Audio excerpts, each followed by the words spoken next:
ज्ञानंजन शलाकया तस्मै श्री गुरुवे नमः। श्री चैतन्य मनोभीष्टं स्थापितं येन भूतले स्वयं रूपदा मह्यं ददाति स्वपदान्तिकम्। वन्देऽहं श्रीगुरुं श्रीयुतापदकमलं श्रीगुरुं वैष्णवांश्ररूपं सागरजातं श्रीगणारघुनाथान्वितं तं सजीवम् साद्वैतं सावधूतं परिजनसहितं कृष्ण चैतन्यदेवं श्री राधा कृष्ण पदां सहितं ललिता श्री विशाखान्वितांश्च हे कृष्ण करुणा सिंधु दीनबंधु जगतपति गोपेश गोपिका राधा कांत नमस्तुते। तप्त कांचन गौरंगी राधे वृंदावनेश्वरी विश्वभानुसुते देवी प्रणमामि हरिप्रिय वाञ्छाकल्पतरुभ्यश्च कृपा सिन्धुभ्यो च पतितानां पावनेभ्यो वैष्णवेभ्यो नमो नमः। जय श्री कृष्ण चैतन्य प्रभु नित्यानंद श्री अद्वैत गदाधर शिवासादि गौर भक्तवृंद। हरे कृष्ण कृष्ण कृष्ण हरे हरे, हरे राम राम राम हरे हरे।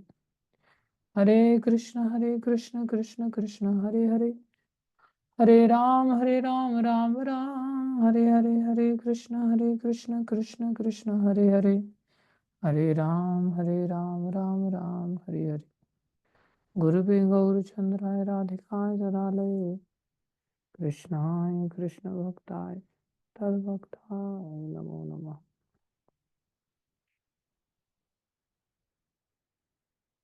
हरे कृष्ण। सभी भक्तों का हार्दिक अभिनंदन है, स्वागत है। गुरु वैष्णव की दया से हम लोग उपदेश अमृत के अंतर्गत चर्चा कर रहे हैं,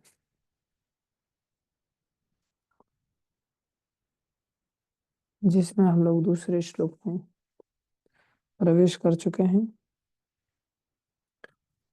पहले श्लोक में हमने देखा वाचो वेगम मनसा क्रोध वेगम जीवा वेगम उदर उपस्थ वेगम एतान वेगान यो विषहेत धीरा सर्वाम अपि माम पृथ्वीम शिष्यात्।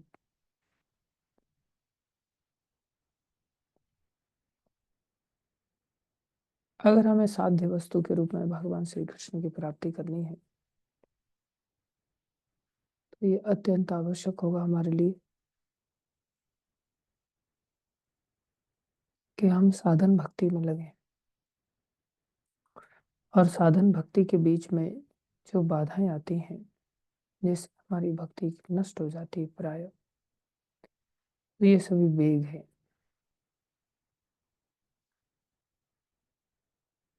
जिनकी हम चर्चा कर चुके हैं। और इन सभी वेगों को भी नियंत्रण में लाना इतना आसान नहीं है।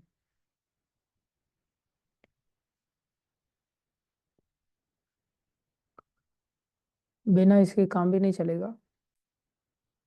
जैसा प्रहलाद महाराज ने कहा, मतिर न कृष्ण परता सतोवा। कृष्ण में मति लगी नहीं सकती, न स्वयं के प्रयास से, न किसी दूसरे के द्वारा, और ना ही दोनों के कंबाइन एफर्ट से। कब? जब तक हम अभिपद्येत ग्रह व्रतानाम, अगर हम ग्रहव्रती बन करके अपने जीवन को जीते हैं। ग्रहवती बनने का मतलब ही है अदांत गोभीर, हम अपनी इंद्रियों को अदांत छोड़ करके जी रहे हैं। दांत मतलब नियंत्रित करके जीना, अदांत मतलब बिना नियंत्रण के जीना। परिणाम उसका है विशताम तमिश्रम, हम घोर नरक में जाएंगे। और घोर नरक में जाके वहां क्या करेंगे? पुनः पुनः शर्वित चरवना नाम, वही अनादिकाल से जो चबाते आ रहे हैं, आहार निद्रा भय मैथुन, उसी को चबाने के लिए फिर से चले जाएंगे। तो ये मनुष्य शरीर मिला इसलिए है, आसान इसलिए नहीं है क्योंकि शंकर भगवान के जीवन में जब कामदेव आए और कामदेव ना आए किसी के जीवन में, ऐसा नहीं हो सकता। स्वयं ध्रुव महाराज ने कहा था कि जब हम जा रहे थे आराधना करने के लिए, हमें गुरुदेव मिले, नारद जी की कृपा हुई और नारद जी ने हमें बड़ी अच्छी बात समझाई थी, बेटा सौतेली माँ ने तेरे गाल पे थप्पड़ मार दिया तो सह लेना चाहिए। आखिर में माँ तो माँ ही है ना, चाहे सौतेली सही या अपनी सही। एक इतनी सी बात को लेकर के इतना क्रोध आना, ये तो अच्छी बात नहीं है। तुम्हें सह लेना चाहिए था। और सह करके भगवान की प्राप्ति के लिए, भगवान को पाने के लिए भक्ति करो। भगवान से कुछ और पाने के लिए मत जाओ। बोले लेकिन क्या करें, गुरुदेव ने तो बहुत अच्छी बात समझाई थी और बड़ी सरल और सीधी बात समझाई थी, लेकिन मेरी बुद्धि खराब कर दी थी देवताओं ने। बोले बुद्धि कैसे खराब कर दी थी? तो बोले देवता लोग नहीं चाहते कि हमारे रहते हुए कोई व्यक्ति जल्दी से भगवान की प्राप्ति करे। ऐसा क्यों देवता चाहते हैं? बोले देवता हमारी हर इंद्रिय पर बैठे रहते हैं। हमारी इंद्रियों का नियंत्रण देवताओं के पास है। तो जैसे कोई इंद्रियों के सामने कोई विषय वस्तु आती है, देवता लोग फटाक से दरवाजा खोल देते हैं। जैसे मान लो घर की मालकिन कोई माँ हो और अचानक से आइसक्रीम वाला आ जाए, तो बच्चे को तो आइसक्रीम ही चाहिए ना। बच्चे को क्या लेना देना कितना पैसा खर्चा हो रहा है, क्या हो रहा है क्या नहीं हो रहा है, मेरे को आइसक्रीम मिल जाए बस। फटाक से दरवाजा खोल देगा जाकर के, मम्मी आइसक्रीम। तो मम्मी बंद कर दरवाजा, नहीं नहीं मम्मी आइसक्रीम, रोने लग जाएगा। वो नहीं चाहता दरवाजा बंद हो। और आइसक्रीम वाला भी जानबूझ के आप देखोगे वहाँ खड़ा ही रहेगा दरवाजे पर, जब तक उसकी आइसक्रीम बिकेगी नहीं ना। वो झगड़ा देख रहा है, माँ बेटे में खूब झगड़ा हो रहा है, लेकिन आइसक्रीम वाला इधर उधर देखेगा जानबूझ करके। कोई नहीं भी ले रहा तो भी खड़ा रहेगा 10 मिनट के लिए। वो आखिर में बेच के ही जाता है। उसको पता है कि बच्चा जिद्दी है, लेके ही छोड़ेगा। तो ऐसे ही हमारे जीवन में जो देवता लोग हैं ना, ये देवता लोग इंद्रियों के भोगों को देखते हैं तो एकदम से दरवाजा खोल देते हैं। इंद्रिय सब दरवाजे की तरह हैं, या एक एक झरोखे की तरह हैं। इन झरोकों को खोलते ही इंद्रियों के विषय उनको दिखाई देते तो बड़ा आनंद का अनुभव करते हैं। इसलिए देवता लोग नहीं चाहते कि अरे हम तो इंद्रिय भोगों में पड़े हुए और ये जीव बेचारा उद्धार को प्राप्त हो जाएगा, ये तो हमारी बहुत बड़ी बेइज्जती हो जाएगी। इसलिए आइडियली देवता नहीं चाहते। वो कहते हैं देवताओं ने हमारी बुद्धि खराब कर दी।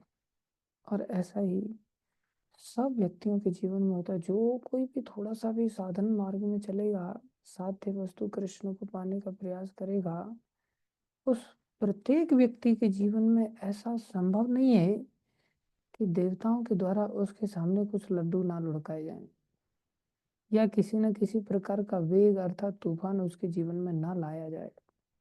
कोई ना कोई तूफान तो उसके जीवन में आएगा ही आएगा। मन का वेग आएगा, क्रोध का वेग आएगा, लोभ का वेग आएगा। ये सब अलग अलग वेग हैं जो उसके जीवन में आएंगे ही आएंगे। काम का वेग आएगा। अब जैसे काम का वेग आया, शंकर भगवान के जीवन में भी काम का वेग आया। जब माता सती ने शरीर छोड़ दिया तो वो अपने आप में समाधिस्थ हो गए। उनको समझ आ गया अरे संसार में कुछ नहीं है, सब व्यर्थ के रिश्ते नाते हैं, सब मरघट तक ही जाते हैं।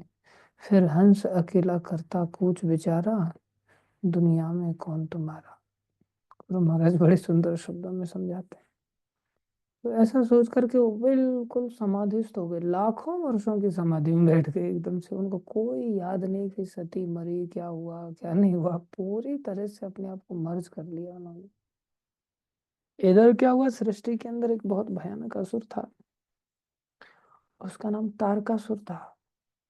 वो बड़ा शक्तिशाली था।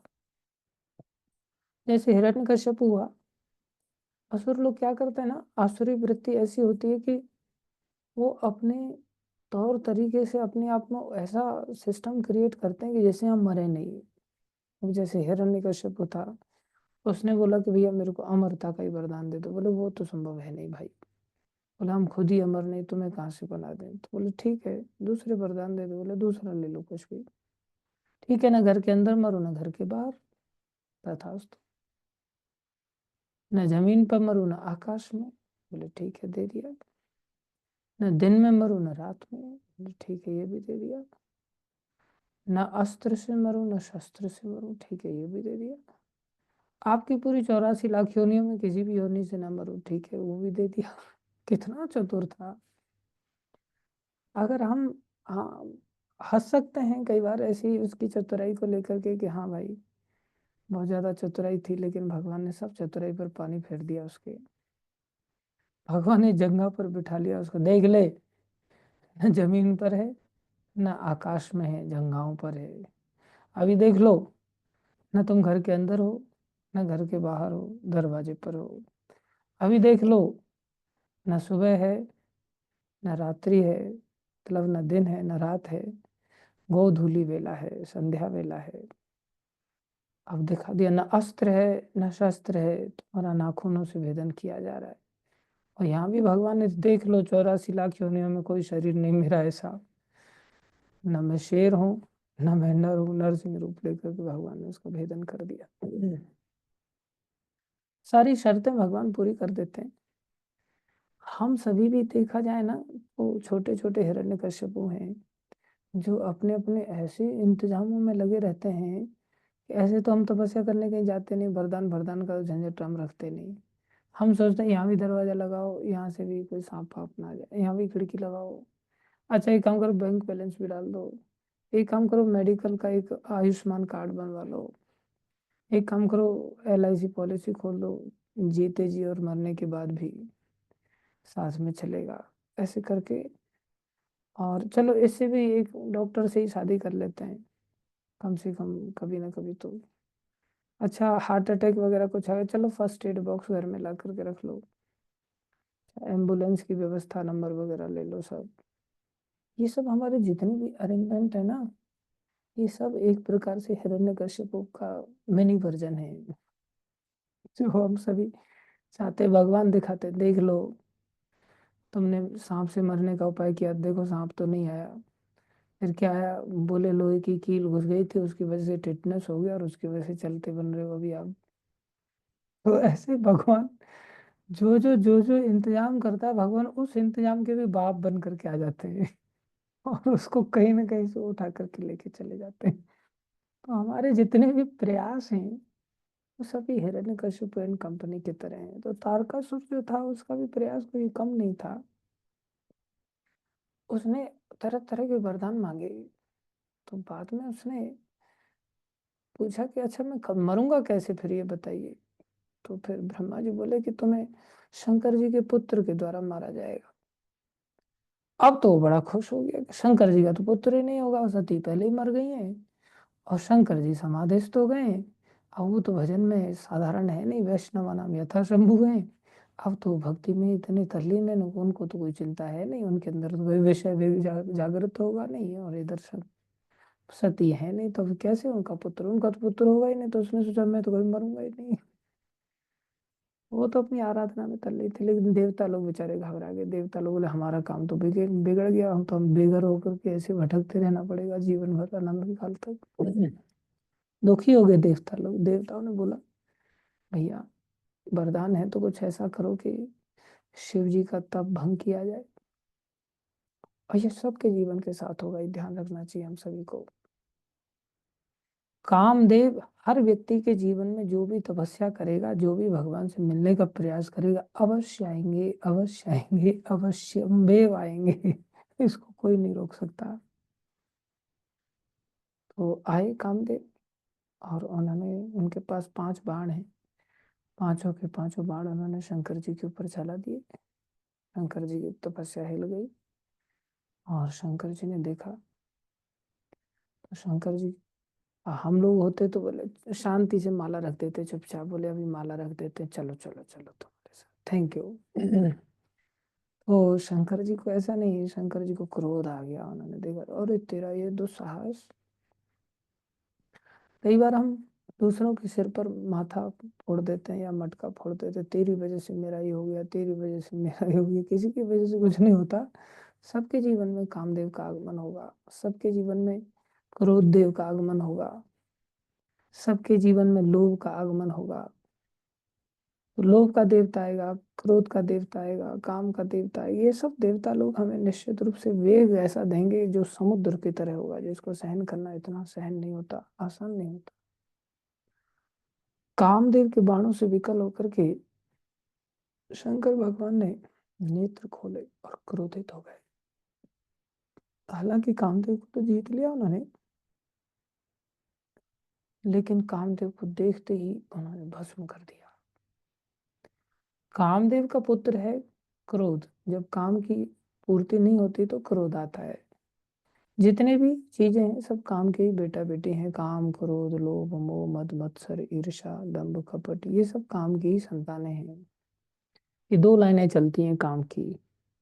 काम जब पूरा हो जाता है तो वो लोभ में बदल जाता है, जब पूरा नहीं होता तो उसका दूसरा बेटा क्रोध होता है।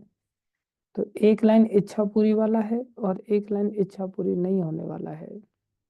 तो काम से ही क्रोध आया और काम से ही लोभ आया। उस क्रोध से आगे चलते हैं तो हमारी इच्छा तो पूरी हुई नहीं, इसका मतलब ये नहीं कि किसी और की नहीं पूरी हुई। जैसे हमारा किसी ने स्वयंवर नहीं किया तो इसका मतलब ये नहीं कि किसी दूसरे का स्वयंवर नहीं करेगी वो। जब वो दूसरे का स्वयंवर करके चली जाती है तो फिर उसको क्रोध के साथ साथ उसके साथ ईर्ष्या भी आ जाती है। फूल लेके हम गए वैलेंटाइन डे पे, उसने किसी दूसरे को ही पकड़ा दिया तो हमें उस फिर व्यक्ति से द्वेष हो जाए, इसको कैसे प्राप्त हो गई ये इच्छा की पूर्ति। तो फिर हम उसके पीछे हाथ धो के पड़ जाते हैं, तो उसे ईर्ष्या आती है। तो काम, काम का पुत्र क्रोध, क्रोध का पुत्र ईर्ष्या। इधर काम की पूर्ति हो गई तो लोभ, और लोभ जब आ जाता है तो इच्छा तो पूर्ति होने के बाद लोभ मतलब और आकांक्षा बढ़ जाती है। लेकिन पैरेलली मद भी आ जाता है कि देखो मेरे पास ये चीज आ गई, सामने वाले के पास नहीं है, मेरे पास आ गई। तो ये 6 चीजें बनी। कौन कौन सी? काम से एक साइड में क्रोध, एक साइड में ईर्ष्या, 3 ये। और काम से लोभ और लोभ से मद, 2 ये। अगर काम को तो एक ही साइड में गिनोगे ना एक साथ, तो 2 साइड में तो दोनों बार गिन नहीं सकते ना। कुल मिलाकर के 5 हुए। इन पांचों से मोह पैदा हो जाता है। सीधा काम से भी मोहित हो सकते हैं हम, क्रोध से भी मोहित हो सकते हैं, ईर्ष्या से भी मोहित हो सकते हैं, लोभ से भी मोहित हो सकते हैं, मद से भी मोहित हो सकते हैं। किसी भी चीज से हम मोहित, मोहित होना मतलब पागल हो जाना। तो हम पागल हो जाते हैं एक प्रकार से। तो ये 6 चीजें होती हैं, काम, क्रोध, लोभ, मद, ईर्ष्या और मोह। ये 6 चीजें होती हैं। 6 के 6 दुष्ट हैं जो एक साथ वेग बन करके आते हैं और हमारे लिए सहन करना बहुत कठिन हो जाता है। तो काम को तो जीत लिया, लेकिन क्रोध को स्वयं शंकर भगवान भी नहीं जीत पाए और उसके कारण उनकी आराधना बहुत सारी नष्ट हो। इसलिए हम देख सकते हैं कि इतना आसान भी नहीं है क्रोध आदि को जीतना। दूसरा ही सुखदेव गोस्वामी भागवतम में नर नारायण ऋषि का एक उदाहरण देते हैं। नर नारायण ऋषि ये भी तपस्या कर रहे हैं, इनके पीछे भी कामदेव को लगा दिया देवराज इंद्र ने, जाओ भैया ये भी तपस्या कर रहे हैं। तो कामदेव वहां भी गए अप्सराओं को लेकर के पूरे दल बल के साथ, और वहां उन्होंने फिर तीर चलाए, पांचों के पांचों बाण चला दिए। लेकिन नर नारायण ऋषि इतने आत्मा के स्तर पर हैं कि उनके जीवन में कोई असर ही नहीं हुआ, बिल्कुल वो मुस्कुराते रहे। ये दर्शाता है कि उन्होंने काम को भी जीत लिया, और जब कुछ हुआ नहीं तो कामदेव, सारी अप्सराएं सब कांपने लग गए कि भाई अब तो हमारा सर्वनाश हो जाएगा, अब तो ये श्राप दे देंगे, हम तो इनका कुछ बिगाड़ नहीं पाए, अब ये हमें छोड़ेंगे नहीं। लेकिन नर नारायण ऋषि मुस्कुराते रहे और उन्होंने कहा कि अरे भैया तुम क्या दलबल को लेकर के आए हो, ये सब चीजें से तुम हमें आकर्षित नहीं कर सकते, भटका नहीं सकते। एक्चुअली में भटकता वो व्यक्ति है जो जिस स्तर पर होता है। लोभ के स्तर पर जो व्यक्ति होगा उसके ही मुंह में तो लड्डू को देख करके पानी आएगा ना। जब जीवा का लोभ ही नहीं उसके चित्त में तो उसके मुंह में पानी क्यों आएगा। तो ऐसे स्तर वाला व्यक्ति लुढ़केगा। वो तो आत्मा के स्तर पर तपस्या करने वाले हैं। उन्होंने क्या किया, अपने शरीर से उन्होंने अनेक अप्सराएं प्रकट कर दिया, अनेक अप्सराएं प्रकट कर दी, ऐसी सुंदर सुंदर अप्सराएं कि कामदेव देखते रह गए। और कहा कि एक काम करो, इनमें से जो तुम्हें पसंद आए वो ले जाओ, स्वर्ग में हमारी ओर से गिफ्ट है, ले जाओ। तो उनमें से उन्होंने उर्वशी को ले लिया, एक ही अप्सरा को भेज दिया उन्होंने। वो उर्वशी इतनी सुंदर कि सारे के सारे देवता लोग उसकी एक दृष्टि पाने के लिए मरते हैं बेचारे, कि केवल हमारी ओर एक बार देख ले, बस उतने के लिए ही सारा देवलोक पागल रहता है। वो उर्वशी को उन्होंने अपने शरीर से निकाल करके दे दिया, तुम हमें क्या आकर्षित करोगे, और नर नारायण ऋषि चले गए। इसका अर्थ ये भी नहीं सोचना चाहिए कि कोई भी संयमित नहीं कर सकता या कोई भी इस विवेक को सहन नहीं कर सकता। क्यों नहीं सहन कर सकते? तपस्या की, आराधना की शक्ति ऐसी होती है। हम अपने बल से तो नहीं कोई सहन कर सकता, लेकिन आराधना अगर हमारी नित्य प्रति है तो भगवान जरूर ऐसी सामर्थ्य देते हैं कि हम हर चीज को सहन कर सकते हैं। कोई भी साधारण से साधारण व्यक्ति भी सहन कर सकता है।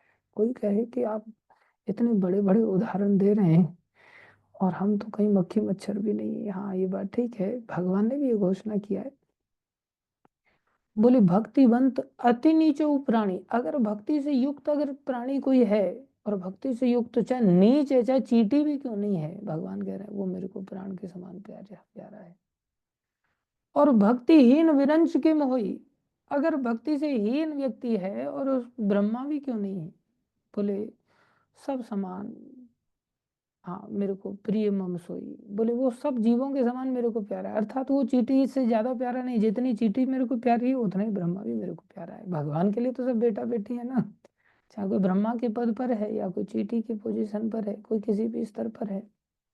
इसलिए भक्तिवान वाले व्यक्ति का भगवान अवश्य सहायता करते हैं। इसलिए हमें हताश नहीं होना चाहिए और इन वेगों के विषय में गंभीरता से विचार करना पड़ेगा कि अगर हमें वास्तव में भगवान चाहिए तो भगवान को पाना कोई असंभव काम नहीं है, और इतना आसान भी नहीं कि हम अपने आप में अहंकार के पहाड़ पर चढ़ करके सोचें कि हम नियंत्रित कर लेंगे, तो इतना भी नहीं है। अर्थात फिर हम ब्रह्मा बन जाए, शिव बन जाए, तो भी हमारे बस की बात नहीं है। और अगर हम छोटे से प्राणी बनकर भी विनम्रता के साथ अगर भक्ति का आश्रय लेंगे तो भक्ति माता की शक्ति से हम निश्चित रूप से इन वेगों को सहन कर पाएंगे। तो इन वेगों को सहन करना है, और सहन हो या ना हो, हमने ये भी देखा था, हमें किसी भी हालत में भक्ति तो फिर भी नहीं छोड़नी है। गिर भी जाए फिर से हमें आगे बढ़ना है। अब शंकर जी का पतन हो गया तो इसका अर्थ ये थोड़ी कि अब उन्होंने भजन ही छोड़ दिया।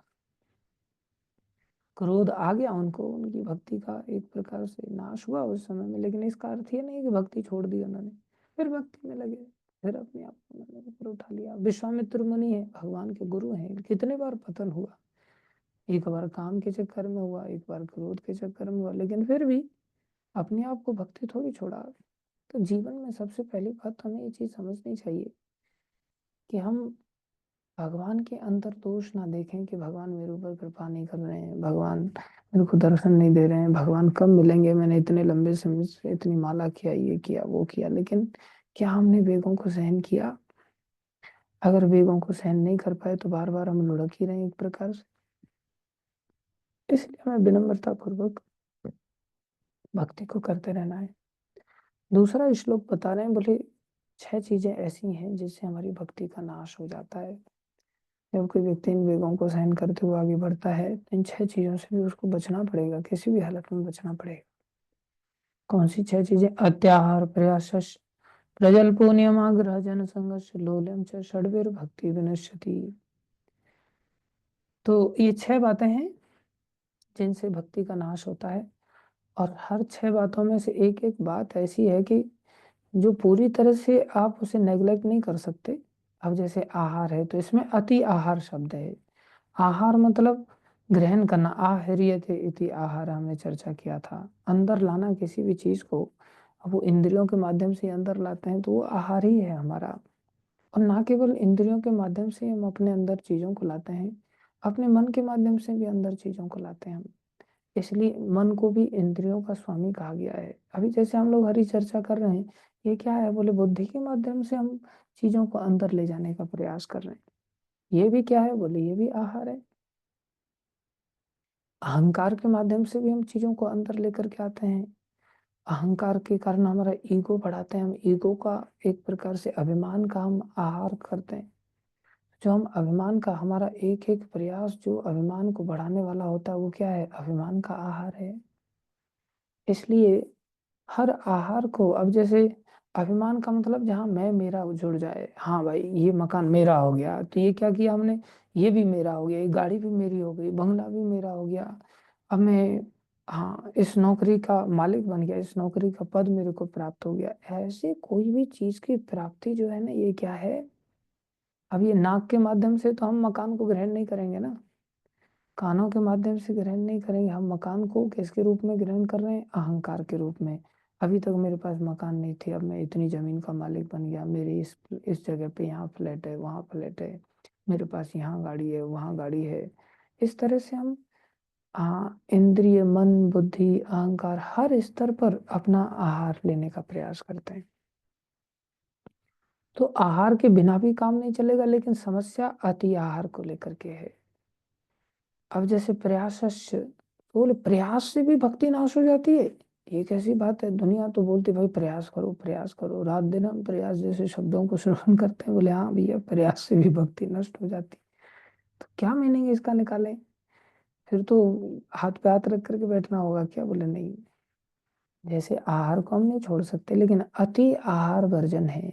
ऐसे प्रयास में क्या वर्जन है वो भी देखना पड़ेगा। प्रजल्प किसको कहते हैं? बोले फालतू की बातें। अब बातें करना नहीं छोड़ सकते, इसमें हमें बहुत सेलेक्टिव होना पड़ेगा कि हमें किस प्रकार की बातें करनी है, कौन सी बातें नहीं करनी है। नियम आग्रह क्या है, जन संघर्ष क्या है? वैसा तो है नहीं कि पहाड़ खोद करके अंदर गुफा में घुस जाएं और वहीं जीवन को निर्वाह करें। जन संघ में तो रहना पड़ेगा, लोगों के बीच में तो रहना पड़ेगा। कहीं भी जाएंगे तो हर प्रकार की संगति तो हमें कहीं ना कहीं, किसी न किसी प्रकार की लेनी पड़ेगी। संसार में कौन सा ऐसा कोना है जहाँ जीव नहीं है? सारे संसार में जीवों की सृष्टि है। तो सब जगह पे हमें, लेकिन किस प्रकार से हमें इसको हैंडल करना, वो सीखना है। प्रभुपाद जी इसमें बता रहे हैं, लौल्यम च, अर्थात लोभ की वृत्ति, षड्वीर भक्ति विनश्यति, ये 6 चीजें हैं जिससे भक्ति का नाश हो जाता है। प्रभुपाद जी इसकी शुरुआत तात्पर्य की कर रहे थे, जो हमने पिछली बार भी चर्चा किया था। मनुष्य जीवन सादा जीवन तथा उच्च विचार के लिए ये फॉर्मूला है। भक्तों के लिए, साधकों के लिए सबसे बेस्ट फॉर्मूला है सिंपल लिविंग, हाई थिंकिंग। ये एक फिलोसॉफिकल फॉर्मूला प्रभुपाद जी यहाँ से हमें बता रहे हैं। अब यहाँ हाई थिंकिंग का, हाँ, मतलब ये नहीं है कि आपने गर्दन को ऐसे ऊंचा कर लेना है और फिर थिंकिंग चालू करना है। बोले हाई मतलब ऐसे हाई थिंकिंग। इसका मतलब ये नहीं है कि हमारी 4 मंजिल की अगर फ्लोर है तो हम उस पर जा करके सोचने, बोले क्या कर रहे हो? बोले हाई थिंकिंग कर रहा हूँ। और नीचे आ गए तो बोले लो थिंकिंग हो जाएगी, ऐसा नहीं। इसका मीनिंग ये नहीं है।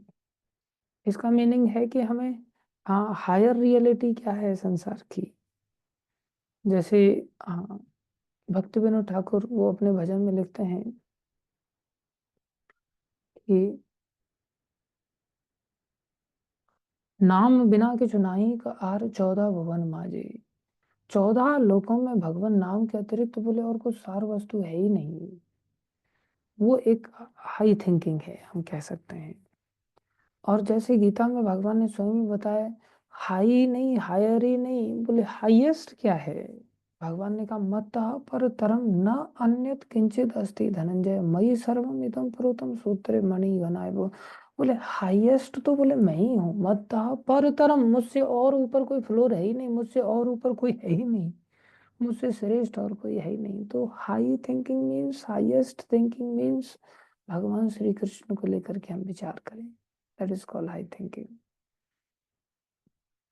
अभी संसार में वही, आ, सुअर कुत्ते वाला जीवन में ही हाई हाई थिंकिंग करें हम तो। बोले नहीं, मेरे को यहाँ का गटर पसंद नहीं, मेरे को अमेरिका के गटर में जाकर के मल खाना है, तो उसे हाई थिंकिंग थोड़ी कहेंगे। वो तो गंदगी का ही थिंकिंग है एक प्रकार से। चाहे आप अच्छे देश में, सो कॉल्ड, हाँ, हाई देश में जाकर के ग्रहण करो। तो लोग क्या थॉट प्रोसेस रखते हैं? प्रभुपाद जी लिखते हैं कि हाँ, मेरे को स्काई स्क्रैपर बिल्डिंग बनाना है, झोपड़ी में रह रहा हूँ, मेरे को तो स्काई स्क्रैपर बिल्कुल आसमान को छूती हुई गगन चुंबियों में जाकर के मैं रहना चाहता हूँ। ठीक है, लेकिन वहां प्रभुपाद जी पूछते जाके करोगे क्या? बोले वहां टिफिन ले जाऊंगा और टिफिन खोल करके वहां खाऊंगा। तो that is doing the same thing. पहले ही फ्लोर पर भी आप आहार कर रहे हो और 15वीं मंजिल पर भी वहां जाकर के डब्बा खोल करके आहार ही करो, तो उसमें थिंकिंग कौन सी बड़ी बात है आपकी? बोले वहां के, बोले वहां सोऊंगा जाकर के। अरे सोएगा तो नीचे सो रहे हो, ऊपर सो रहे हो, क्या फर्क पड़ने वाला है? बोले वहां जाकर के मैं पूरी तरह से अपने आप को प्रोटेक्टेड महसूस करूंगा। तो भय तो तुम्हें वहां भी लग रहा है, नीचे भी भयभीत हो, ऊपर भी भयभीत हो। ऐसे बोले यहाँ भी संतान उत्पत्ति कर रहे हो, वहां भी संतान उत्पत्ति कर रहे हो, तो फिर काम तो आहार निद्रा भय मैथुन कही है ना, वही चार काम है, उसमें हाई थिंकिंग क्या है? कुछ भी हाई थिंकिंग नहीं है। फिर चाहे मैं बड़ी गाड़ी लेकर के वही चार काम करूँ, या छोटी गाड़ी लेकर के वही चार काम करूँ, या बड़ा मकान लेकर के या छोटा मकान लेकर के, या इस देश में या उस देश में। हाई थिंकिंग का मीनिंग ही है जो प्रभुपा जी आगे बताए थे, और हम लोगों ने चर्चा भी की थी, तीन प्रकार की शक्तियां। बोले मार्जिनल पोटेंसी के अंतर्गत हम रहते हैं। इंटरनल पोटेंसी जो कृष्ण को बिलोंग करती है, इंटरनल पोटेंसी में Krishna is the highest object. Spirituality के अंतर्गत हाईएस्ट ऑब्जेक्ट हम मार्जिनल पोटेंसी में हैं। और एक्सटर्नल पोटेंसी जो मटेरियल वर्ल्ड है, जिसके अंतर्गत हमें बाई डिफॉल्ट जैसे तैसे करके हमें गिरना पड़ गया है। अब हमें क्या करना है? सिंपल लिविंग, मतलब अपनी लिविंग स्टैंडर्ड्स को यहाँ इतना सिंप्लीफाई करना है, इतना सिंप्लीफाई करना है, क्योंकि हमें इसमें से निकलना है ना। इसमें अगर एक एक चीज को हम बढ़ाते चले जाएंगे, बढ़ाते चले जाएंगे, तो हम तो इसमें ही ट्रैप हो गए ना। इसलिए सिंपल लिविंग मतलब यहाँ कोई हमें आर्टिफिशियलिटी कोई ऐसी चाहिए ही नहीं कि मेरे को ये भी चाहिए, ये भी चाहिए, ये भी चाहिए, यहाँ से हमें कुछ नहीं चाहिए। That is called simple living. और फिर मार्जिनल पोटेंसी में हम हैं, तो हम दोनों ओर कहीं ना कहीं हमें मूव करने के लिए बाध्य होना पड़ेगा। तो जब हम थिंकिंग जिस साइड की करेंगे, we will move towards that direction only. अब हमारा थॉट प्रोसेस ही नीचे की ओर है, एक्सटर्नल पोटेंसी की ओर है, तो हम तो वहीं घुस जाएंगे ना। हाँ, इसलिए हमारी थिंकिंग ऊपर की ओर होगी, तो हम निश्चित रूप से इस पैराडाइम को क्रॉस करके, और इन सभी हाँ जो आवरण है हमारे जीवन में, भूमि रापो अनलो वायु खम मनो बुद्धि रेव च अहंकार में भिन्ना प्रकृति अष्टधा, ये भगवान की भिन्न प्रकृति है जो 8 तत्वों से बनी है। इन 8 आवरणों को हम पार करके ऊपर की ओर भगवान के पहुंच जाएंगे।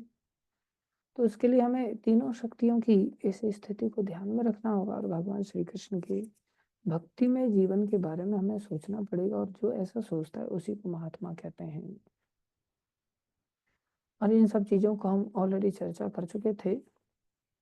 अभी आगे हम चर्चा कर रहे थे कि बाई चांस अगर कोई ऐसा थॉट प्रोसेस ऊपर क्यों नहीं रखता है, तो उसको बाई डिफॉल्ट नीचे ही आना पड़ेगा। और नीचे आएगा तो क्या होगा? अधि दैविक क्लेश, अधि भौतिक क्लेश और अधि आत्मिक क्लेश, ये 3 प्रकार के कष्ट उसको झेलने पड़ेंगे, जो पैरेलली जन्म मृत्यु जरा व्याधि के कारण बनते हैं।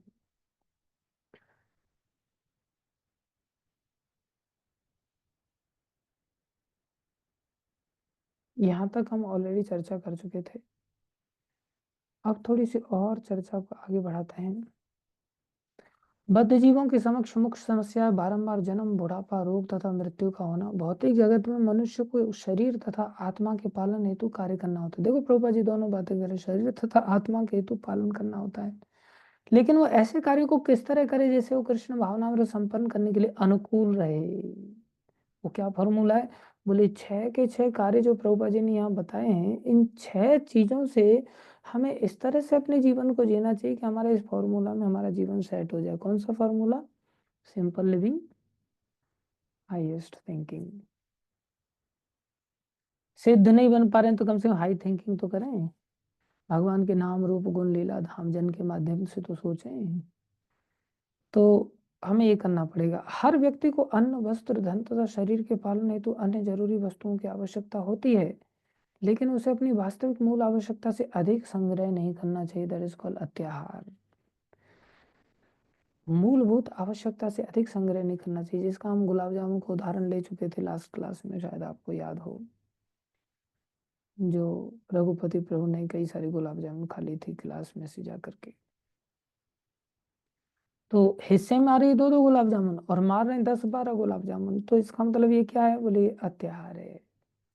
तो हमारे मूलभूत जितनी आवश्यकता है उससे बियॉन्ड सोचना, बोले वो अत्याहार की कैटेगरी में आता है। उससे क्या होता है? बोले भक्ति नष्ट हो जाती है, बहुत खतरनाक है। इसलिए यदि इस प्राकृतिक नियम का पालन किया जाए, ये नेचुरल नियम है, तो शरीर के पालन में कोई कठिनाई नहीं होगी। और देखने में आता है ऐसा। प्रभुपा जी उदाहरण कितना सुंदर देते हैं प्रकृति से। प्रकृति की व्यवस्था के अनुसार विकास की सीढ़ी में निम्न स्थान पर स्थित जीव न तो आवश्यकता से अधिक खाते हैं न संग्रह करते हैं। देखो, निम्न स्तर पर जो पशु पक्षी आदि जीवन जीते हैं, वो भी आवश्यकता से अधिक न खाते हैं न संग्रह करते हैं। ये कितना आवश्यक है। फलतः पशु जगत में सामान्यतः न तो कोई आर्थिक समस्या उठती है। पशु जगत में ऐसा होता है कि भाई अब रिसेशन आने वाला है या ऐसा होने वाला है, ऐसा होने वाला है। अभी एकदम खाद्यान्न संकट आ गया, अभी आटे का झगड़ा हो रहा है पाकिस्तान की तरह, ऐसे कभी नहीं ऐसा देखने में आता है। न आवश्यक वस्तुओं का अभाव रहता है। यदि किसी सार्वजनिक, इस प्रभुपद कितना यूनिक उदाहरण दे रहे हैं, यदि किसी सार्वजनिक स्थान पर एक बोरा चावल रख दिया जाए तो चिड़िया आकर कुछ दाने चुगेगी और चली जाएगी, लेकिन मनुष्य तो पूरा बोरा उठा ले जाएगा। बोले उसके पेट में जितना आएगा उतना वो खाएगा, और जो बचेगा उसे भंडार में रख देगा। शास्त्रों के अनुसार इस प्रकार के अधिक संग्रह अर्थात अत्याहार वर्जित है। इस समय सारा विश्व इसी के कारण कष्ट उठा रहा है। एक इतनी सी बात नहीं समझ पा रहे लोग। अब कोई व्यक्ति प्रश्न कर सकता है, अरे प्रभु जी कैसी बात कर रहे हैं, संसार में तो कोई व्यक्ति अगर संग्रह ना करे, अब जो चीज कल के दिन हमारे सामने समस्या आने वाली है, कल भी हमें भूख लगने वाली है, कल भी हमें खाना चाहिए, तो आइडियली तो हमें कल के लिए संग्रह करना ही चाहिए ना। अब एक जानवर है, उसमें इतनी अकल नहीं है। अभी जैसे ठंडी आने वाली है तो क्या ठंडियों के लिए कंबल वगैरह का संग्रह ना करें। बंदर हो सकता है संग्रह ना करे, लेकिन हम बंदर थोड़ी हैं, इंसान है, इसलिए ठंडी आने वाली तो हम पहले से ही सोच करके, हमें बुद्धि इसीलिए तो दी है कि हम पहले से ही संग्रह करके उस हिसाब से चीजों को अरेंज करेंगे। तो क्या ये गलत है? बोले नहीं, ये गलत नहीं है। ये यहाँ कहा, कहने का उद्देश्य ये नहीं है। अब आर्गुमेंट करेंगे तो यहाँ पर हम कह सकते हैं कि ये तो जानवरों के साथ तुलना की जा रही है हमारी, तो फिर पक्षियों के साथ तुलना की जा रही है। पक्षी के पास अब इतनी ताकत नहीं कि बोरा उठा के ले जाता, वो तो दाने चुन के ले जाएगा ना। तो ये इसको एक अलग आर्गुमेंट से इस प्रकार से हम अगर स्टेटमेंट देंगे तो फिर तो इसको साइड में करके अपने आप को बहुत परम बुद्धिमान घोषित कर देंगे हम। जो प्राय बहुत सारे वक्ता लोग इस प्रकार से इन स्टेटमेंट्स को ऐसे काटते हैं, लेकिन वो आशय नहीं समझते कि कहना क्या चाह रहा है शास्त्र में। ऐसा नहीं कि हमारे आचार्यों ने चीजों को संग्रह नहीं किया है। हमारे आचार्य यही रूप गोस्वामी जिन्होंने ये ग्रंथ लिखा है, रूप गोस्वामी को सैलरी इतनी मिलती थी, एक नाव भर के सोना मिलता था। कैन यू इमेजिन, नाव भर के सोना मिलता था, और यहाँ लिख रहे हैं वो कि अत्याहार नहीं करना चाहिए। तो उनसे बड़ा अत्याहारी और कौन होगा? देखा जाए हम लोगों को तो 5,000 रुपये भी अगर कोई अकाउंट में रख लेता है तो उसको भी अत्याहारी घोषित कर दिया जा रहा है। और रूप गोस्वामी को जो नाव भर के सोना लेकर के आते थे उनको फिर भी अत्याहारी घोषित नहीं किया जा रहा है। ये तो बहुत बड़ी पार्शियलिटी है। बोले ये तो हाँ, हम करें वो लीला, तुम करो वो पाप। बोले ऐसा नहीं है, क्वालिफिकेशन पर भी निर्भर करता है। समर्थ को नहीं दोष गोसाई, रवि पावक सुर सरी के नहीं। अगर कोई समर्थशाली व्यक्ति है तो उसको किसी भी चीज का ऐसा दोष नहीं लगता। जैसे गंगा जी में मुर्दा बह करके आए, तो इसका मतलब ये नहीं कि अब गंगा जी का जल नहाने लायक नहीं रहा, या गंगा जी का जल पीने लायक नहीं आया, गंगा जल अब गंगा जल ही नहीं रहा, अब गंगा जल मुर्दा जल बन गया हो, ऐसा नहीं है। गंगा जल की वो सामर्थ्य है कि उसमें कोई मुर्दा भी बह करके आए तो भी वो प्रणाम करने योग्य है, नहाने योग्य है, पीने योग्य है, आचमन करने योग्य है, हर प्रकार से पूजा की योग्य है, सब तरफ से योग्य है।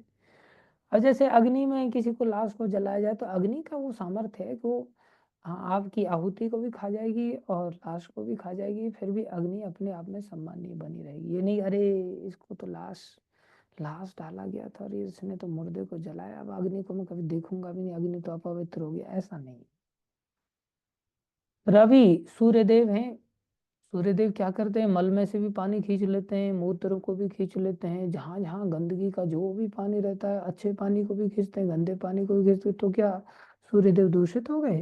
बोले नहीं। रवि मतलब सूर्य, पावक मतलब अग्नि, सुरसरी मतलब देवताओं की नदी जो गंगा जी हैं। बोले समर्थशाली व्यक्ति को दोष नहीं लगता।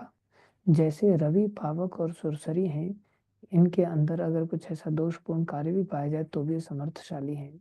ऐसे ही रूप गोस्वामी हैं, वो इतने महान आचार्य हैं, इतना सारा संपत्ति के मालिक होते हुए भी उन्होंने ब्राह्मणों में वैष्णव कल्चर को अप्रिशिएट किया, और उन्होंने सारे लोगों में सिस्टम के अनुसार सारे धन को बांट दिया, भगवत सेवा में लगा दिया, प्रचार कार्य में लगा दिया। हम लोग तो फूटी कौड़ी आ जाती है तो उसके लिए अपने आप में मालिक बन करके बैठ जाते हैं। कितने सारे ऐसे लोग हैं जो भिखारी लोग होते हैं, जो भगवान के लिए पैसा पाते ना अपने लिए खर्च कर पाते ना भगवान के लिए खर्च कर पाते, वो कहीं ना कहीं रख करके चले जाते हैं और उनका पैसा खर्च नहीं होता। तो वो कैसे हैं? बोले संग्रही हैं, उनका पैसा उपयोग में, उनकी वो क्वालिफिकेशन थी नहीं। इसलिए कोई ऐसा मैथमेटिकली फॉर्मूला नहीं होता कि इतना पैसा आप संग्रह कर सकते हो, इतना पैसा नहीं। ये व्यक्ति टू व्यक्ति वेरी करेगा निश्चित रूप से। हम नहीं जानते कि कौन व्यक्ति कितना ग्रहण करने का अधिकार रखता है। उसके गुरुजनों से उसको जैसा आदेश मिले वो वैसा करने का अधिकारी हो सकता है। तो यहाँ जो आशय कहने का है वो कहने का है ग्रैबिंग मेंटेलिटी नहीं होनी चाहिए। यहाँ आशय जानवरों के साथ तुलना नहीं की जा रही, जानवरों से शिक्षा ली जा रही है कि भाई तुम्हारी जितनी जरूरत है उतना ही लो ना तुम। अब देखो प्राय संसार में 10-10 पीढ़ी तक परिवार के लोग खा सकते हैं, लेकिन 10 पीढ़ी के खाने के पश्चात भी संग्रह मेंटेलिटी लोगों की खत्म नहीं होती। हाथ पैर जवाब दे गए, एक्सीडेंट हो गया, 80% से ज्यादा फ्रैक्चर हो गया शरीर का, एक व्यक्ति उसका 80% से ज्यादा फ्रैक्चर हो गया, जैसे तैसे करके ठीक हो गया, हाथ पैर थोड़े दिनों के लिए जुड़ा गए।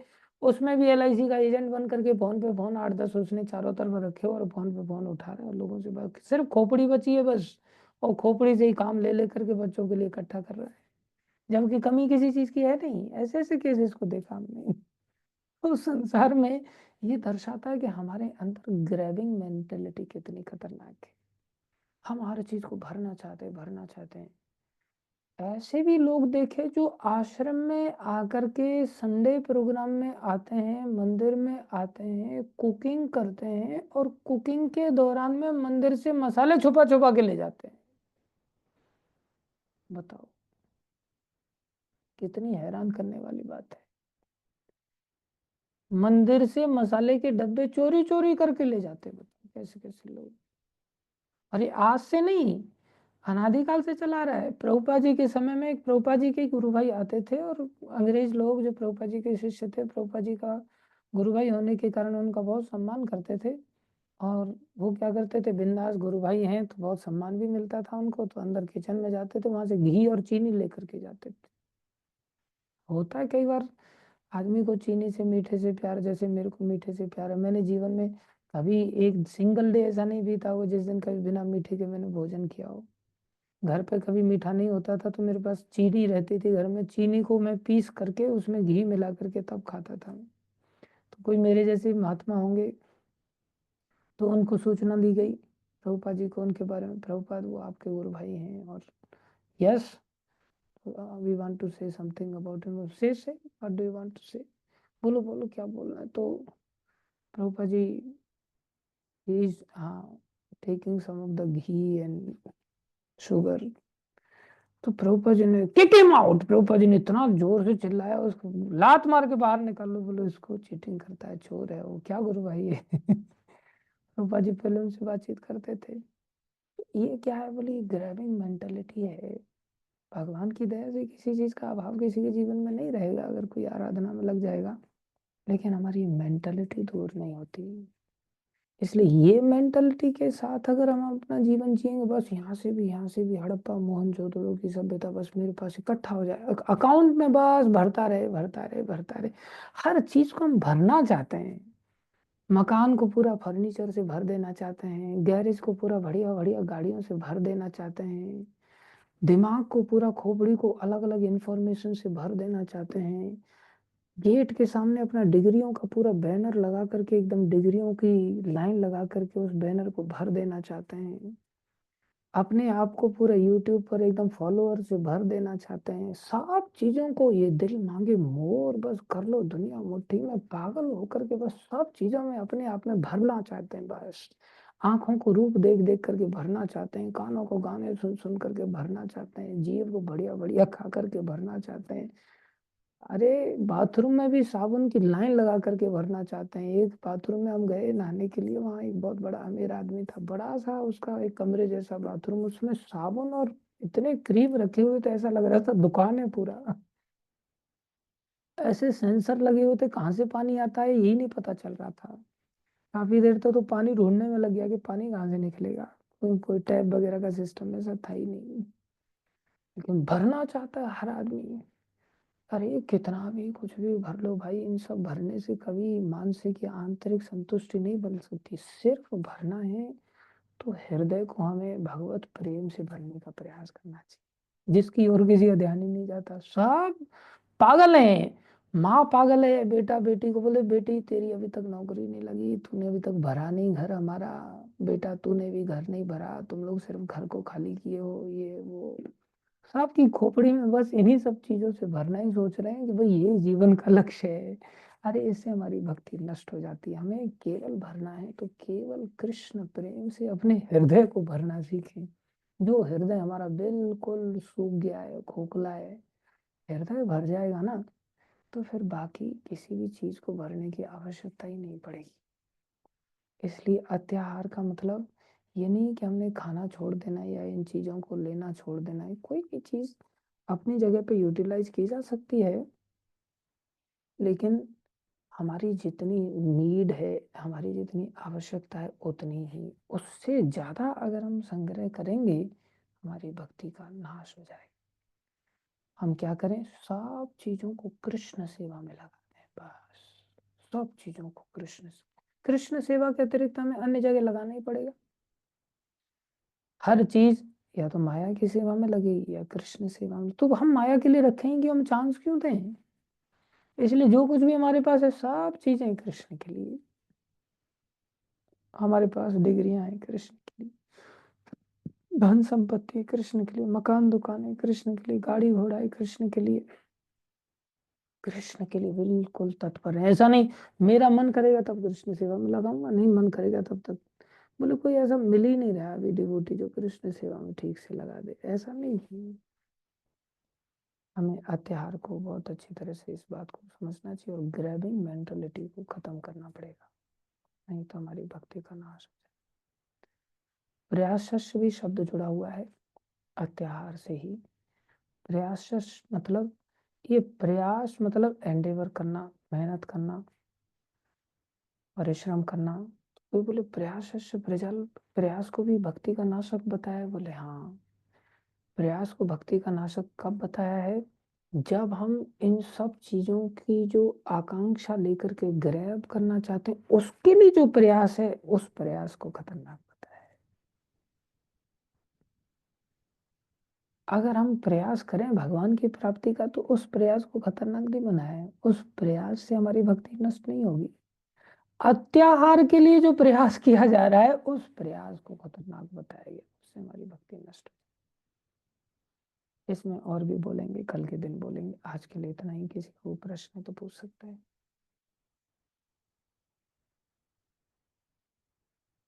शिला रूप गोस्वामी प्रभुपाद की जय। कोई प्रश्न नहीं है ना किसी का। एक प्रश्न हम ले सकते हैं अगर कोई पूछना चाहे। हमारे पास 5 मिनट है।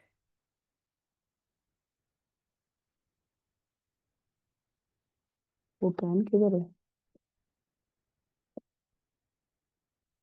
हाँ पूछो।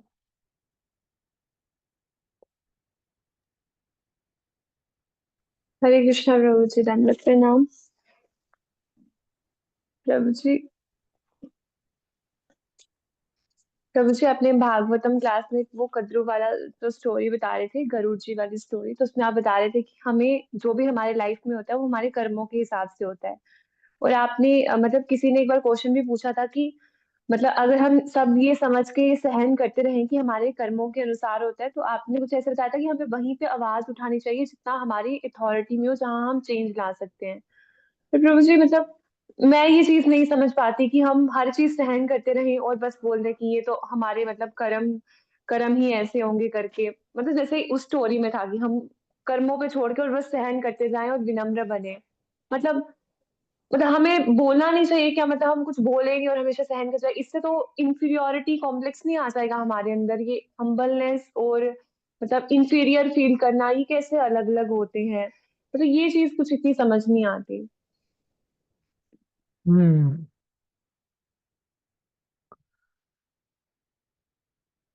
देखो, अगर ना भी समझ में आए और हमारे सामने दो समस्याएं हों कि हमें हम्बल बनने के लिए सहन करना है और उसके कारण हमारे अंदर इन्फीरियरिटी कॉम्प्लेक्स आता है, तो अगर हम्बल बनने के लिए इन्फीरियरिटी कॉम्प्लेक्स आए तो भी उसे स्वीकार करना चाहिए, क्योंकि हम्बल होना बड़ी चीज है। दूसरा चीज, इन्फीरियरिटी कॉम्प्लेक्स हम जब किसी के साथ कंपेयर करते हैं चीज़ों को, तब आता है सुपीरियरिटी कॉम्प्लेक्स या इंफीरियरिटी कॉम्प्लेक्स। तो हम संसार में किसी के साथ जब भक्ति मार्ग में चल रहे हैं, तो हम किसी के साथ कंपेयर थोड़ी कर रहे हैं अपने आप को। हम तो भगवान की आराधना में लगे हुए हैं। तो आराधना में लगने वाला व्यक्ति अपनी मंजिल की ओर चल रहा है, तो उसको इंफीरियरिटी कॉम्प्लेक्स, तो जब दोनों लोग सेम रास्ते पर चल रहे हो तब इंफीरियरिटी कॉम्प्लेक्स का शिकार होगा वो, क्योंकि उसके साथ कंपैरिजन अपने आप को करेगा। लेकिन हमारा तो सामने वाला कंपैरिजन का लायक है ही नहीं। अभी जैसे हाँ, वल्लभाचार्य आए और उन्होंने कोई बात बताई रूप गोस्वामी को कि भैया आप क्या लिख रहे हो, तो उन्होंने बताया कि मैं भक्ति रसामृत सिंधु लिख रहा हूँ। अच्छा दिखाओ क्या लिख रहे हो, तो उन्होंने देखा। देख करके उन्होंने, अरे तुमने तो यहाँ पर ये उपमा दिया है, राधा रानी की चोटी को तुमने, हाँ नहीं, मुक्ति को तुमने पिशाची कहा है, ये तो तुमने ठीक नहीं उपमा दिया है। तो उन्होंने तुरंत स्वीकार की, ठीक है मैं इसे करेक्ट कर लूंगा। उधर आगे बढ़े तो जीव गोस्वामी मिल गए, जो उनके शिष्य थे। जीव गोस्वामी ने उल्टा पाठ पढ़ा दिया उनको, वल्लभाचार्य को बात समझ में आ गई कि हाँ, जीव गोस्वामी, रूप गोस्वामी ने जो लिखा है बिल्कुल सही लिखा है, मैं ही गलत था। तो जाकर के क्षमा मांग रहे। अब ये क्षमा मांगना ये नहीं दर्शा रहा है कि अब मेरे को सुपीरियरिटी कॉम्प्लेक्स आ रहा है या मैं इंफीरियरिटी कॉम्प्लेक्स का पहले शिकार हो रहा था, ये मेरे को क्या समझाएंगे। ऐसा कुछ उनके दिमाग में आया ही नहीं। वो तो अपने आप में हम्बल हैं, विनम्र हैं। उल्टा उन्होंने जीव गोस्वामी को बड़ा अच्छी तरह से डांटा ही नहीं, उनको त्यागी कर दिया पूरा। बोले तुम्हें इस रास्ते में अधिकार किसने दिया कि तुम जाकर के उनको करेक्ट करो या उनको समझाओ। जबकि जीव गोस्वामी अपनी जगह पर ठीक थे, जैसा भी था वो आचार्यों का एक शिक्षा प्रणाली है। बोले तुम, हाँ ऐसा केवल वल्लभाचार्य को लेकर के नहीं, एक दिग्विजय भी आया था। दिग्विजय ने क्या किया, वो हाँ रूप गोस्वामी से विजय पत्र लिखवा करके, और देखो मैंने रूप गोस्वामी को पराजित कर दिया। जीव गोस्वामी ने बोला तो पहले मेरे को तो पराजित करो। जीव गोस्वामी ने उसके साथ बहस करके उसको पराजित कर दिया। तो रूप गोस्वामी को पता चला, तो जीव गोस्वामी बड़ी डांट पड़ी। बोले तेरे पास इतना टाइम टाइम किधर है बहस करने के लिए इसके साथ, तुमने बहस क्यों किया। अगर बहस नहीं करते तो सोचते यार मैं तो इंफीरियरिटी कॉम्प्लेक्स का शिकार हो जाऊंगा, और फिर मैं तो अपने अंदर बड़े हीन भावना लेकर के आऊंगा। ये हीन भावना और उच्च भावना ये संसार के स्तर की बात है। आध्यात्मिक जगत के अंतर्गत ऐसी हीन भावना और उच्च भावना के लिए स्थान ही नहीं। ये तो समता का मार्ग है। यहाँ पर संसार में किस चीज को लेकर के हम कंपेयर करेंगे। और भक्ति मार्ग में कोई ऐसा नहीं है कि दूसरे को देख करके कोई ऐसा कट थ्रोट कंपटीशन हो जैसे संसार में है। भक्ति मार्ग में तो ऐसा कंपटीशन है ही नहीं। भक्ति मार्ग में सब लोग यूनिक हैं, सबकी यूनिक सेवाएं ऑलरेडी भगवान के धाम में फिक्स्ड हैं। तो कभी ऐसा नहीं है कि हाँ भाई बहुत ज़्यादा यहाँ पर अभी ओवरलोड हो रहा है भक्तों का, अभी थोड़ी देर के लिए हाँ एम्बेसी को बंद कर दो, अब ज़्यादा भक्तों को ऊपर अपलिफ्ट नहीं करना है, अब नीचे ही छोड़ दो कुछ लोगों को, अब 10 साल के लिए ऊपर व्यवस्थाएं क्योस हो गई, ऐसा तो कुछ है नहीं। तो यहाँ किस चीज को लेकर के सुपीरियरिटी इंफीरियरिटी होगी हमारे अंदर। तो ये नहीं होना चाहिए। हमें महत्व हम्बलनेस को ही देना चाहिए, और कोई चिंता नहीं करना चाहिए। इंफीरियरिटी में ठीक है। राधे श्याम प्रभु कहते हैं छोटे बन के रहो, राधे राधे कहो। तो यहाँ तो इंफीरियरिटी में ही कल्याण है। सुपीरियरिटी तुम ही रहो, रखो रखो भाई। इसलिए छोटे बन के रहना चाहिए, राधे राधे कहना चाहिए। तुम बड़े जी तुम बड़े, ठीक है हम छोटे। भक्ति मार्ग ऐसा है। भौतिक मार्ग में हम बड़े जी हम बड़े। तो ये हमें सीखना होगा। ठीक है। यस किसके प्रभु जी, साथ आपको थैंक यू। ऐसा शिकार होना पड़ रहा था इंफीरियरिटी सुपीरियरिटी कॉम्प्लेक्स का।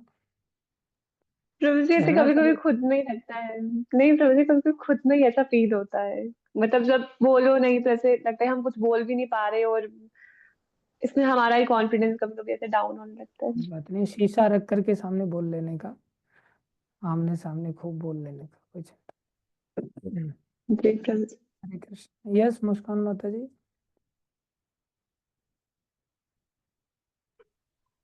हरे कृष्ण प्रभु जी, प्रणाम। हरे कृष्ण प्रणाम। मेरा मतलब पर्सनली क्वेश्चन है कि यस। जैसे मेरे लाइफ में हमें हमेशा एक्सपीरियंस करती हूँ ये चीज कि जब भक्तों का एसोसिएशन नहीं होता है, और हम भी मतलब भक्ति के दूसरे साइड, मतलब भक्ति के पूरे साइड आए नहीं है ना, अभी हम ट्राई कर रहे हैं, फाइट कर रहे हैं ना। तो उस टाइम पे भी हम इधर से कट ऑफ हुआ नहीं है और इधर से पूरा भक्ति में दूसरे साइड आए नहीं है। तो उस टाइम पे क्या है कि उन लोगों के साथ आपको मतलब उनसे बात करना, उनके साथ रहना पसंद भी नहीं आएगा और इधर भक्तों का संग मिलता भी नहीं है ना? इधर भी आप ट्राई करो तो मिल भी नहीं रहा होता है। उस टाइम पर जो अकेलापन है ना, मतलब उस टाइम पे जो फील होता है, हस्बैंड लाइक शादी में भी तो हो सकती है, तो जो साथ में भी है उसके साथ भी तो कोई भी चीज, कुछ भी डिस्कशन हो, कुछ भी हो, उसमें इंटरेस्ट नहीं आएगा और इस साइड कोई एसोसिएशन नहीं है। तो वो जो अकेलापन है प्रभु जी, उसमें कितना इतने लॉन्ग टर्म के लिए कब क्या करेंगे फिर? मतलब बुक्स रीडिंग हाँ करके भी देखा, सब कुछ करते हैं, और बाकी टाइम मतलब अंदर से कैसे सर, मतलब होता है ना, किसी से बात करने का इच्छा होता है कि हम जैसे अब हस्बैंड, उससे तो हमें भक्ति के बारे में बात नहीं कर सकते, एक होता है ना डिस्कशन भी करते हैं ना भगवान के बारे में या किसी चीज के बारे में, तो वो कोई नहीं हो, सुनने वाला नहीं हो ना, कोई डिस्कशन करने वाला ना हो, तो उस टाइम पे तो मुझे वो अकेले अपने कैसे सरवाइव करेंगे, वो अकेलापन बहुत कैसे अच्छा खत्म प्रश्न है, होगा? बहुत अच्छा प्रश्न है। ये ऐसा जीवन हो जाता है कई बार कि ऐसा लगता है कि या तो अच्छे ही भक्त पहले ही बन गए होते हैं, और या फिर ऐसा लगता है कि फिर घोर संसारी होते, ये सब भक्ति मार्ग ना मिला होता तो संसार में कम से कम आनंद से रहते। अभी तो ऐसे हो गए ना, घर के रहे ना घाट के, धोबी के कुत्ते जैसी हालत हो जाती है कई बार। तो ऐसा आदमी को फील होता है निसंदेह। लेकिन इस मार्ग में हमें ये टग ऑफ वार तो हर व्यक्ति को झेलना पड़ता है। ये टग ऑफ वार है, ये रस्साकशी का एक खेल है कि इधर खींचें या इधर खींचें, कि इधर खींचें, क्या करें। ऐसी स्थिति में हमें थोड़ा अपने आप को, हाँ, ऐसे ही क्लासेस के माध्यम से थोड़ा स्ट्रांग बना करके थोड़ी और अधिक मेहनत करनी होती है। तो थोड़ी अधिक मेहनत करते हैं, थोड़ा एक्स्ट्रा एंडेवर करते हैं। जैसे यहाँ प्रयास जो शब्द आया है, इसमें ये सब बातें एक्सप्लेन की जाएंगी कि जो हमारा प्रयास है वो प्रयास भक्ति मार्ग वाला थोड़ा सा इतना तीव्र हो जाए कि हम इस क्षेत्र में से उसमें अपने आप को निकाल पाएं और ढाल पाएं उसमें। तो इसमें थोड़ा समय लगता है, ऐसी बात नहीं है कि एकदम से चुटकी बजाने से हो जाए। इसमें हम ग्रंथों का आश्रय ले सकते हैं। जब तक हम पूरी तरह से ऐसी अपॉर्चुनिटी नहीं पाते कि हम भक्त लोगों का सानिध्य सीधा हमें इस प्रकार से प्राप्त हो, जिनके साथ हम बातचीत करें, उठें बैठें, फ्रेंडशिप हमारी ऐसा हो जाए, आदान प्रदान हो जाए, या ऐसे समाज हम जब तक क्रिएट नहीं कर पाते, या ऐसे समाज में हम खुद घुस नहीं पाते, तब तक के लिए हमें ग्रंथों का आश्रय लेना पड़ता है, भक्तों के जीवन चरित्र का आश्रय लेना पड़ता है। जब भक्तों का हम जीवन चरित्र पढ़ते हैं तो उसमें बहुत आनंद आता है। अगर आप अकेले में भी कभी जीवन चरित्र को पढ़ते हैं, जैसे हम लोग कॉलेजेस वगैरह में रहते थे, तो हमारे साथ भी ये समस्या होती थी कि आपस में चारों तरफ मटेरियल फ्रेंड सर्कल है और हम उनके बीच में रह रहे हैं, तो हम कैसे अपने आप को सरवाइव करेंगे। तो हम भक्तों का, जैसे प्रभुपाद जी का लीलामृत था वो पढ़ा, या भागवतम पढ़ा, तो रोज हम जब इसको पढ़ते थे ना, तो इससे क्या होता था, हम उसी ख्यालों में खोने लग जाते थे। और फिर भगवान ऐसे सपने भी देते हैं, और कई बार फिर हम लोगों से सीधा बातचीत भी ऐसे ही कर लेते हैं, तो भगवान उसका रेसिप्रोकेशन भी करवाते हैं। ऐसी बात नहीं। तो आप भक्तों का थोड़ा सा चरित्र पढ़ा करो, भागवतम पढ़ा करो, प्रभुपाद लीलामृत पढ़ा करो, आपको बहुत अच्छा लगेगा। कृष्णा पुस्तक पढ़ा करो रोज, आपको बहुत अच्छा फील होगा। ये रेगुलर बेस पर हमें थोड़ा सा ऐसा करना पड़ेगा। एक दिन पढ़ लिया, 8 दिन नहीं पढ़ा तो अकेलापन फील होगा। और आपने एक दिन रोज पढ़ लिया ना, तो आप अपने आप में इतने भरे भरे रहोगे ना कि आपके साथ कोई मटेरियल प्लेटफॉर्म पे भी जो संसारी लोग संसारी बात भी कर रहे हैं ना, उस संसारी बात को आप ट्विस्ट करके और आप उसको स्पिरिचुअलाइज बना पाओगे। उसमें कितना मजा आएगा। फिर दूसरा व्यक्ति भी धीरे धीरे इंटरेस्ट लेने लग जाएगा, फिर वो भी स्पिरिचुअलाइज हो जाएगा अपने आप। लेकिन समस्या क्या है, हम अपने आप में खाली है ना, तो हमें थोड़ा अपने आप में भरना पड़ेगा। जब हम भरेंगे तो दूसरे लोग भी हमसे उधार ले लेकर के वो भी स्वाद लेने लग जाएंगे इस भक्ति मार्ग का, उनको भी आस्वादन करने का अवसर मिले। ठीक है। Thank you. बाकी और चीजें हम इसमें थोड़ा सा सीखेंगे। हरे कृष्ण। हरे कृष्ण। हरे कृष्ण। यस राजकिशोर प्रभु।